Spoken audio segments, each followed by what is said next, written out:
کون کون اللہ کے خاص بندوں میں شامل ہونا چاہتا ہے؟ اب یہ جو یس لکھے گا نا، اس سے کل میں کوشچن کروں گی. اب میں یہ نام ان کے نوٹ کر رہی ہوں. جو ہے سراج نے لکھا ہے، پھر ارم نے لکھا ہے، دیسی سواگ نے لکھا ہے، غزالہ نے لکھا ہے، ٹھیک ہے، اور نیچر نے لکھا ہے،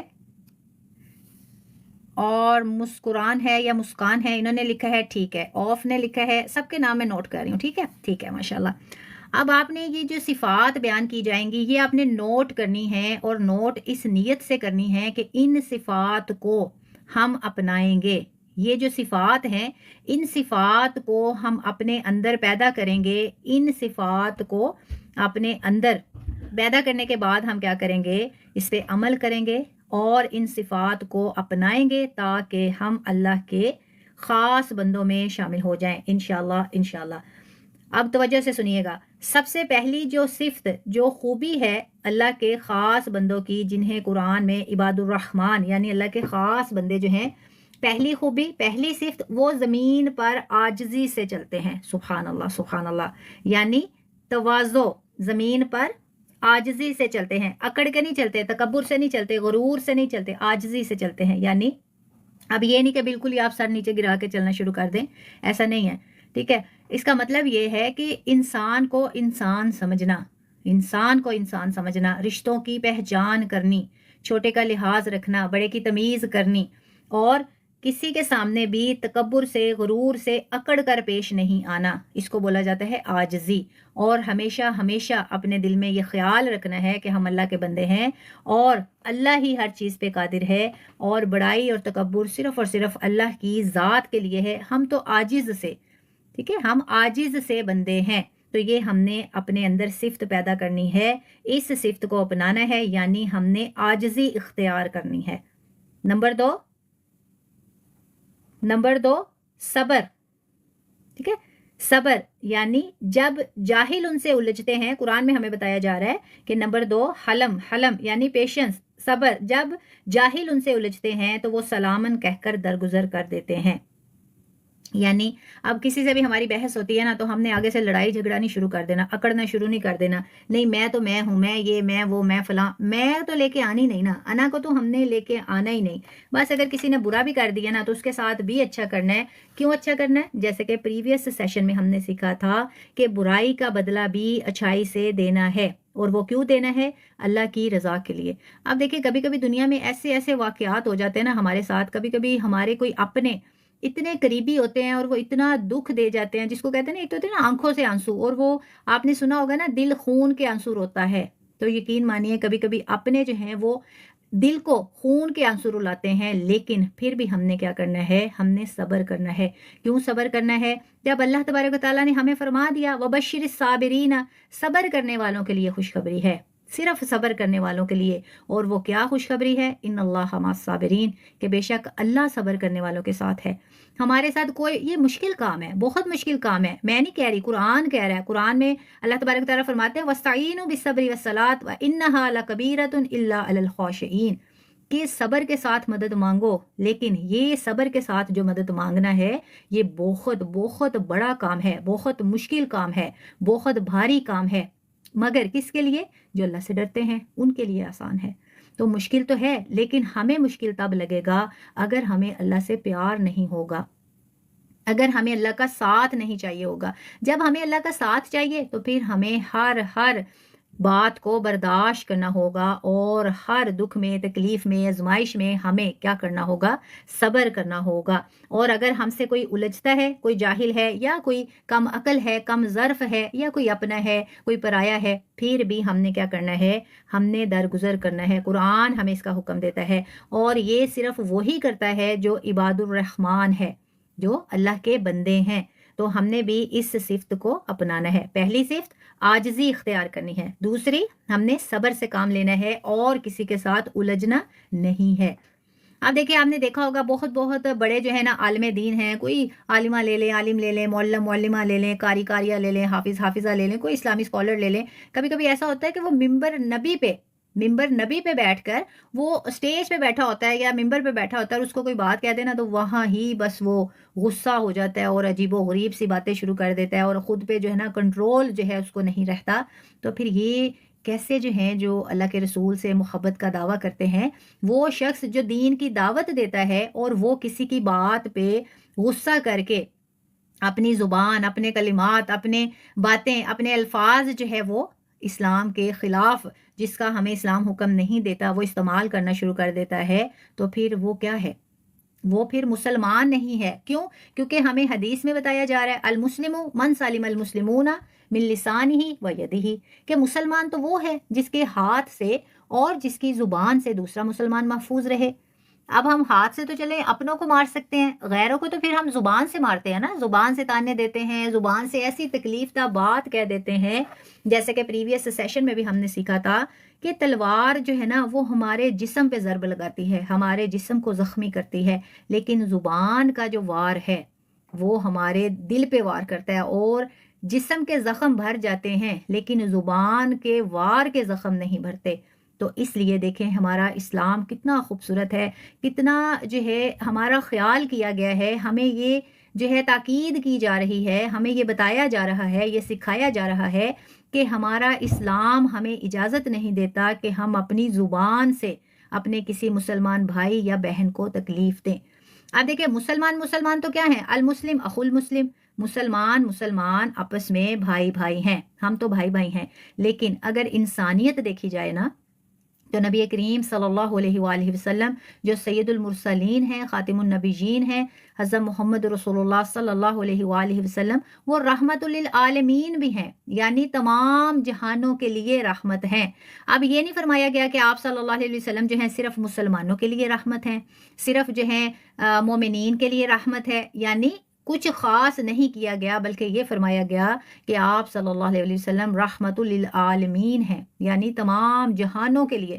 اب دیکھیں تمام جہانوں میں ہر مذاہب کے لوگ آتے ہیں، مسلم آتے ہیں، کرسچن آتے ہیں، ہندو آتے ہیں، سکھ آتے ہیں، کوئی بھی لے لیں مذہب وہ آتا ہے اس میں۔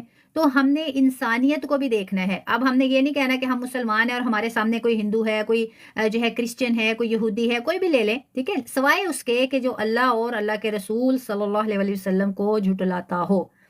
ایسے بندے پہ تو ویسے ہی لعنت ہے اللہ اور اللہ کے رسول صلی اللہ علیہ وسلم کی، لیکن اس کے برعکس انسانیت جو ہے وہ بھی ہم نے دیکھنی ہے۔ اور وہ کیوں؟ اب دیکھیں حضرت آدم علیہ السلام، جب سے حضرت آدم علیہ السلام کو اللہ نے تخلیق کیا، حضرت آدم علیہ السلام سے لے کر قیامت تک جتنے بھی انسان آئیں گے وہ بنی آدم ہیں، آدم کی اولاد ہیں، پھر ان میں مذہب ہیں، ٹھیک ہے، کوئی مسلمان ہے، کرسچن ہے، ہندو ہے، سکھ ہے، لیکن سارے جو ہیں وہ آدم کی اولاد ہی ہیں۔ تو اسی لیے نبی کریم صلی اللہ علیہ وسلم کو رحمت للعالمین جو ہے یہ فرمایا گیا، یعنی آپ صلی اللہ علیہ وسلم تمام جو عالم ہیں ان کے لیے رحمت ہیں۔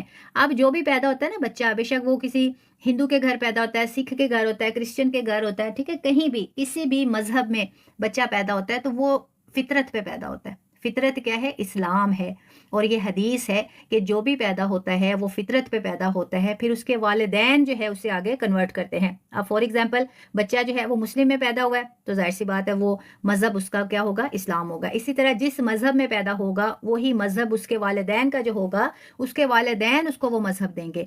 تو جب بچہ پیدا ہوتا ہے وہ فطرت پہ پیدا ہوتا ہے، اور یہ حدیث ہے، اور فطرت کیا ہے؟ اسلام ہے۔ اس لیے ہمیں کیا کرنا ہے؟ ہمیں انسانیت کا بھی خیال کرنا ہے۔ ہمارا اسلام تو وہ ہے کہ اگر ہم جانوروں کا خیال کرتے ہیں تو بھی ہمیں اس پہ اجر دیا جاتا ہے، اور ہمیں جانوروں کا خیال کرنے کا بھی حکم دیا جاتا ہے۔ اگر کوئی مسلمان راستے سے پتھر ہٹا دیتا ہے، کانٹا ہٹا دیتا ہے تو اس کو بھی اجر دیا جاتا ہے۔ تو پھر انسان کو تکلیف نہ دینا، انسانیت کا خیال رکھتے ہوئے تو ہمارا خوبصورت مذہب ہے جو ہمیں کیا فرماتا ہے؟ نبی کریم صلی اللہ علیہ وسلم فرماتے ہیں کہ المسلم من سالم المسلمون من لسانہ و یدہ، کہ اصل مسلمان تو وہ ہے جو اپنی زبان سے اور اپنے ہاتھ سے دوسرے مسلمان کو تکلیف نہ دے۔ تو ہم نے کیا کرنا ہے؟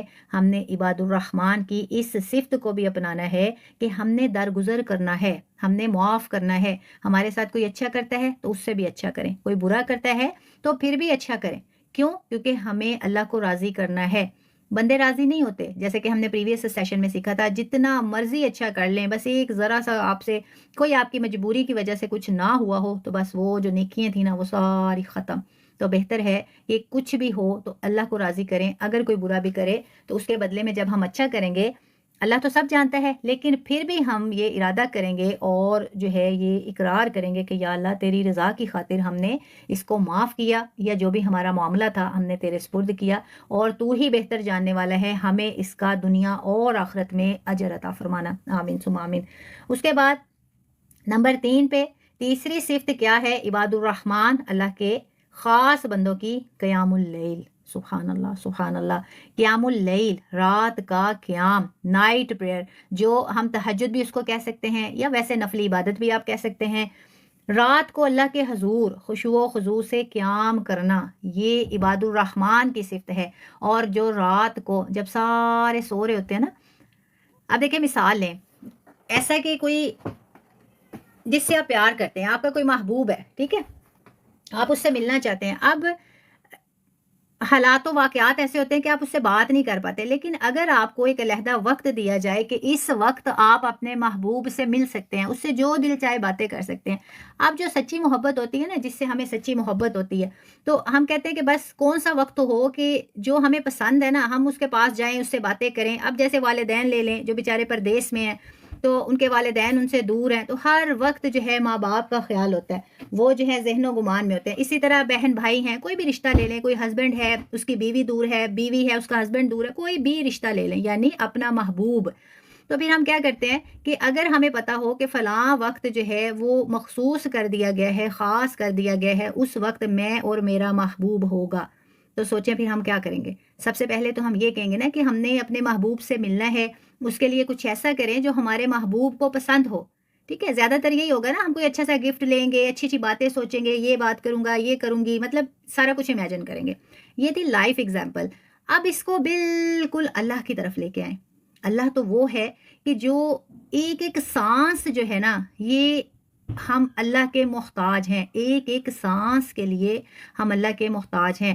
اگر اللہ چاہے تو ابھی ہمارا سانس بند کر دے، پھر رزق کے ایک ایک دانے کے لیے ہم اللہ کے محتاج ہیں، اپنی زندگی کے ہر مسائل کے لیے، وسائل کے لیے ہم اللہ کے محتاج ہیں۔ اللہ ہر چیز پر قادر ہے، تو پھر اللہ ہمارا کیا ہونا چاہیے؟ محبوب ہونا چاہیے۔ کیوں محبوب ہونا چاہیے؟ ہماری زندگی پہ اس کا حق ہے، ہماری جو موت ہے اس کے قبضہ قدرت میں ہے، وہ ہمارا خالق ہے، مالک ہے، رازق ہے، جب چاہے ہمیں موت دے سکتا ہے، اور ہمیں اس نے زندگی دے رکھی ہے، تو سب سے پہلا نمبر، پہلا حق ہماری زندگی میں کس کا ہے؟ اللہ کا ہے۔ تو دنیا کے محبوب جو ہیں وہ بعد میں، سب سے پہلا حق ہے اللہ تبارک و تعالیٰ کا۔ تو دیکھیں جب اللہ کو ہم اپنا محبوب بنائیں نا، اللہ سے ہم محبت کریں، اللہ سے ہم اپنا تعلق جوڑیں، تو دیکھیں پھر ہمیں انتظار ہوگا نا کہ سارا دن تو ہم نے جاب کرنی ہے، آفس کے کام کرنے ہیں، بچوں کو دیکھنا ہے، گھر کو دیکھنا ہے، باہر کو دیکھنا ہے، اپنے معاملات دیکھنے ہیں، لیکن کوئی ایسا وقت تو ہو نا کہ ہم اپنے محبوب سے ملیں، محبوب کے ساتھ ملاقات کریں۔ ویسے تو ہم 5 وقت نماز پڑھتے ہیں، اس میں بھی خشوع و خضوع لے کے آئیں، تو ہم یہ احساس جو ہے اس کو محسوس کر سکتے ہیں۔ لیکن جب سارے سو رہے ہوں اور آپ اٹھیں اور جا کے بڑے خشوع و خضوع سے وضو کریں، اور آپ کے دل میں یہ بےتابی ہو، بے چینی ہو کہ کون سا وقت ہو کہ تہجد کا وقت ہو اور میں اللہ سے ملاقات کروں، اور اللہ تبارک و تعالیٰ تہجد کے وقت خود آسمان دنیا پہ آتے ہیں، سبحان اللہ سبحان اللہ۔ اللہ تبارک و تعالیٰ، ویسے تو ہماری یہ جو شارگ ہے نا، جو ہم جہاں سے سانس لیتے ہیں گلے میں، شارگ جس کو بولتے ہیں، اللہ تبارک و تعالیٰ فرماتے ہیں کہ میں اپنے بندے کی شارگ سے بھی زیادہ قریب ہوں، لیکن پھر بھی حدیث کے الفاظ ہیں کہ اللہ تبارک و تعالیٰ ہر روز آسمان دنیا پہ آتے ہیں۔ آسمان دنیا وہ آسمان جو ہمیں یہاں سے نظر آتا ہے، اللہ تبارک و تعالیٰ آتے ہیں آسمان دنیا پہ، دیکھتے ہیں کہ اب تو سارے سو رہے ہیں، سارے سو رہے ہیں، کون سا ایسا بندہ ہے جو رات کو اٹھ کے اسپیشل میرے لیے، میرے ساتھ ملاقات کرنے کے لیے، کون ہے جو مجھے اپنا محبوب سمجھتا ہے، اپنا پیارا سمجھتا ہے، مجھ سے ملاقات کرنے کے لیے بےتاب ہے، بے چین ہے۔ اللہ یہ دیکھتے ہیں۔ پھر جو بندہ رات کو اٹھتا ہے، وضو کرتا ہے، جائے نماز بچھاتا ہے، اور پھر مکمل خشوع و خضوع کے ساتھ پھر صرف اللہ ہوتا ہے اور وہ بندہ ہوتا ہے، محسوس کریں ان لمحات کو۔ سارے سو رہے ہیں، آپ ایک کمرے میں، بالکل خاموشی ہے، سناٹا ہے، کوئی شور شرابہ نہیں، رات کا وقت ہے، رات کا آخری پہر ہے، اور آپ نے کیا کیا؟ وضو کیا، جائے نماز اٹھایا، بچھایا، دل میں کیا ہے، دماغ میں کیا چل رہا ہے؟ بس جلدی جلدی جو ہے نا اللہ سے ملاقات کروں۔ جیسے ہی آپ نے جائے نماز بچھایا، اور سب سے پہلا آپ نے صدا لگائی، اللہ اکبر، اللہ بہت بڑا ہے۔ تو سوچیں کہ جب ہم ایسے جائے نماز پہ کھڑے ہو کے رات کے سناٹے میں، رات کے پچھلے پہر سب سو رہے ہیں، صرف ہم جائے نماز پہ کھڑے ہیں، اور اللہ آسمان دنیا پہ ہے، وہ آسمان جو ہمیں نظر آ رہا ہے، تو سوچیں پھر اللہ کی کتنی قریبی نگاہ ہم پہ پڑتی ہوگی۔ اور پھر آپ نے یہ احساس اپنے اندر پیدا کرنا ہے کہ میرا اللہ مجھے دیکھ رہا ہے۔ دیکھیں آسمان کتنا قریب ہے نا، آسمان دنیا کو اگر ابھی میں اپنی ونڈو میں سے دیکھوں مجھے نظر آ رہا ہے، آپ اگر دیکھیں آپ دیکھ سکتے ہیں۔ تو بالکل جب ہم رات کو تہجد قیام اللیل کے لیے ہم کھڑے ہوتے ہیں تو اللہ ہمارے کتنے قریب ہوتا ہے۔ تو پھر آپ خشوع و خضوع سے جیسے ہی اللہ اکبر کہیں، اس کے بعد پھر ہم نے کیا کیا، اللہ کی ثنا بیان کرنا شروع کر دی، سبحانک اللہم و بحمدک، کہ اللہ تو پاک ہے، تمام تعریفیں تیرے لیے ہیں۔ اس کے بعد ساری ہم نے ثنا پڑھی، پھر اس کے بعد ہم نے سورۃ الفاتحہ کا آغاز کیا، اور سورۃ الفاتحہ میں پھر ہم نے اقرار کیا الحمدللہ رب العالمین، یہ تمام تعریفیں اس اللہ کے لیے ہے جو تمام جہانوں کو پالنے والا ہے۔ تو دیکھیں ایسا ہوتا ہے نا کہ جب ہم اپنے محبوب کی تعریف کریں تو کتنا خوش ہوتا ہے، کتنا خوش ہوتا ہے۔ تو اللہ جب ہم اسے اپنا محبوب سمجھتے ہیں، مانتے ہیں، تو پھر جب ہم اس کی تعریفیں کرتے ہیں تو اللہ کو کتنا کتنا اچھا لگتا ہوگا، کتنا اللہ ہم سے راضی ہوتا ہوگا۔ پھر اس کے بعد جب ہم نے اللہ کی تعریفیں کر لی، جیسے کہ حدیث کے الفاظ ہیں، اللہ تبارک تعالیٰ فرماتے ہیں کہ سورۃ الفاتحہ جو ہے وہ آدھی میرے لیے، آدھی میرے بندے کے لیے ہے، میرا بندہ جو سوال کرتا ہے میں اس کو عطا کروں گا۔ سبحان اللہ سبحان اللہ، یہ صحیح الاسناد حدیث کے الفاظ ہیں۔ اور جب ہم نے اللہ کی تعریف کر لی تو پھر ہم نے اللہ سے کیا کہا، جب محبوب کی تعریف کرے نا تو محبوب فل جو ہے موڈ میں ہوتا ہے، خوش ہوتا ہے، وہ کہتا ہے ٹھیک ہے جو مانگنا ہے مانگ لو۔ تو پھر جب ہم نے اللہ کی تعریف کی، اللہ ہم سے راضی ہو گیا، اللہ ہم سے خوش ہو گیا، پھر ہم نے اللہ سے کہا ایاک نعبد و ایاک نستعین، کہ اے اللہ ہم تیری ہی عبادت کرتے ہیں اور تجھ سے ہی مدد مانگتے ہیں۔ دیکھیں کتنا کتنا خوبصورت وہ لمحہ، صرف اللہ اور ہم، رات کا ٹائم، سناٹا، کوئی شور شرابہ نہیں، تو اتنا قریب اللہ ہمارے، تو ہم کیا کہہ رہے ہیں کہ اللہ ہم تیری عبادت کرتے ہیں اور تجھ سے ہی مدد مانگتے ہیں۔ اب جب ہم اللہ کو اتنے خوبصورت انداز میں یہ کہہ رہے ہیں کہ اللہ تجھ سے ہی مدد مانگتے ہیں، تو دیکھیں پھر اللہ تو راضی ہو گیا، اور ہمیں مدد کس میں چاہیے، ہمیں ہر کام میں اللہ کی مدد چاہیے۔ تو پھر جب ہم نے یہ کہا تو پھر اللہ تبارک تعالیٰ نے فرما دیا کہ میرا بندہ جب مجھ سے سوال کرتا ہے تو میں اس کو عطا کرتا ہوں۔ اور حدیث کے الفاظ ہیں کہ اللہ تبارک و تعالیٰ ہر روز، یہ نہیں کہ کوئی مخصوص دن ہے، صرف لیلۃ القدر ہے یا کوئی اور رات ہے، ہر رات کو اللہ تبارک و تعالیٰ آسمان دنیا پہ آتے ہیں تہجد کے وقت اور فرماتے ہیں ہے کوئی میرا بندہ جو مجھ سے سوال کرے میں اس کو عطا کروں، ہے کوئی میرا بندہ جو مجھ سے مانگے اور میں اس کا مانگنا پورا کروں، اس کی دعا قبول کروں۔ سبحان اللہ سبحان اللہ۔ آپ دیکھیں وہ ہستی، وہ ذات جو ہر چیز پہ قادر ہے، وہ خود ہمیں آ کے کہہ رہا ہے، اور کہاں، آسمان دنیا، بالکل سامنے آسمان پہ۔ تو پھر ہم بدقسمت ہیں نا اگر ہم گرم بستر میں سو رہے ہیں، ہم سے بڑا بدقسمت کوئی نہیں، ہمیں سب کچھ چاہیے۔ تو پھر ہمیں کیا کرنا ہے، ہمیں اس وقت اٹھنا ہے جب سارے سو رہے ہوں، سناٹا ہو، صرف ہم ہوں اور اللہ ہوں۔ اس ملاقات کے لیے اگر ہمارا دل تڑپتا ہے، بے چین ہوتا ہے، تو سمجھ جائیں کہ ہمارا اللہ کے ساتھ جو تعلق ہے وہ مضبوط ہو چکا ہے۔ پھر آپ کو دنیا میں کسی کی ضرورت نہیں رہے گی۔ اگر آپ اللہ کے سامنے خود کو جھکا لیں گے نا، یقین مانیے زندگی میں کبھی آپ کو کسی کے سامنے جھکنا نہیں پڑے گا، انشاءاللہ انشاءاللہ۔ اور جب اللہ ہم سے راضی ہوتا ہے نا تو پھر اللہ ہم سے بھلائی کا ارادہ کرتا ہے، اور جب بھلائی کا ارادہ کرتا ہے تو پھر ہمیں ہر وہ چیز عطا کرتا ہے جو ہمیں چاہیے۔ تو ہمیں کیا کرنا ہے، عباد الرحمن، اللہ کے خاص بندوں کی یہ جو صفت ہے نا، قیام اللیل، رات کا قیام، تو یہ ہم نے اپنانی ہے انشاءاللہ انشاءاللہ۔ اور جیسے کہ کل کے سیشن میں نے آپ کو بتایا تھا تہجد کا طریقہ، وہ لوگ جو تہجد نہیں پڑھتے یا نہیں پڑھنا جانتے، تو یہ کوئی وہ نہیں ہے، کوئی ایسا اس میں مشکل کام نہیں ہے، تو صرف نفل پڑھنے ہوتے ہیں، 2 پڑھ لیں، 4 پڑھ لیں، 6 پڑھ لیں، 8 10 12 جتنے مرضی پڑھ لیں، 2 بھی پڑھ لیں، آپ کی تہجد ہو جائے گی۔ کوشش کریں کہ ضرور پڑھیں، بہت بہت سکون ملتا ہے دل کو، اور یہ کہہ لیں کہ تہجد پڑھنے والا اللہ کے لاڈلے بندوں میں شمار ہو جاتا ہے، اللہ کے خاص بندوں میں شمار ہو جاتا ہے، اور یہ اللہ کے خاص بندوں کی صفت ہے جو قیام اللیل کرتے ہیں، کوئی مشکل کام نہیں ہے۔ ادھر ادھر بھی تو ہم رات کو کروٹیں بدلتے ہیں نا، ادھر کروٹ لے لی، ادھر لے لی، موبائل پہ لگے رہے، سوشل سرکل میں گھس گئے، سوشل میڈیا میں گھس گئے، تو بہتر ہے کہ اٹھیں۔ صرف کچھ دن آپ کو تھوڑا سا مشکل لگے گا، اٹھیں، جائیں، جا کے وضو کریں، جائے نماز بچھائیں، کھڑے ہو جائیں،